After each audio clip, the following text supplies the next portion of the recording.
depending on your gearbox, they've got more than one bolt that you need to undo when you're changing your fluids. Obviously the bottom sump ones make sense, but then there's two up here, and they've got, you know, this one's got special heads on them, you can see those. And when you're filling them up, you should know how much fluid needs to go into it, and mine manual says 2.5 litres, so I bought a 2.5 litre bottle. But when you're filling it up, you fill it up from this top bolt hole, and when the fluid just starts to dribble out of this bottom bolt hole, you've got the right amount of fluid in there.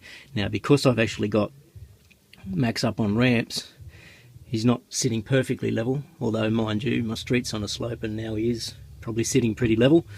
So when I start to see the dribble out here, I stop, I put that bolt back in, put the top bolt in, see how much fluid I've got left over, and if I've still got a fair amount left from my 2.5 litres, then when I get him down off the ramps I'll top him up. Otherwise I should be pretty close to having a full gearbox at that point. Now, thankfully gearbox oil bottles come with this little flexible spout built into them, because otherwise it's really hard to try and get the oil in. You couldn't use a regular